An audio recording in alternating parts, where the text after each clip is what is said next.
কোনো গভর্নমেন্টই সবসময় মানুষের স্বতঃস্ফূর্ত কণ্ঠস্বরকে ভয় পায়।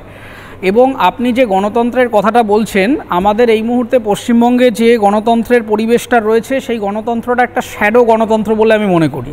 মানে গণতন্ত্রের ধাঁচাটা রয়েছে, তার কাঠামোটা রয়েছে, হ্যাঁ নির্বাচন হচ্ছে, নির্বাচিত প্রতিনিধিরা আছেন, কিন্তু সেই নির্বাচন, এই গোটা গণতন্ত্রের কাঠামোটার মধ্যে বেশ কিছু গোড়ায় গলদ আছে। কী কী গোড়ায় গলদ আছে? যেরকম প্রথম আমাদের সংবিধানে ধরুন বলা হয়েছে ইউনিভার্সাল অ্যাডাল্ট ফ্র্যাঞ্চাইজি, মানে 18 বছরের ঊর্ধ্বে যে কোনো নাগরিক ভোটাধিকার দিতে পারবে। এটা যে কোনো গণতন্ত্রের একটা মারাত্মক শক্তি।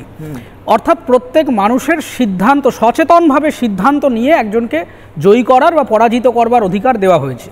এবং যিনি জয়ী হচ্ছেন, সেই মমতা বন্দ্যোপাধ্যায় জিতুন আর শুভেন্দু অধিকারী জিতুন, সেটা ইমেটেরিয়াল, মানুষের মেজরিটি সিদ্ধান্তকে আমাদেরকে গ্রহণ করতে হবে।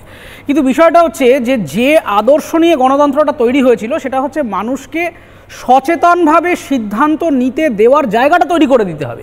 সেইটাই এই মুহূর্তে বাংলায় নেই। মানুষ তার সিদ্ধান্ত সচেতনভাবে তখনই নেবেন যখন তার বুদ্ধি এবং প্রজ্ঞা এবং সচেতনতার জাগরণ হবে।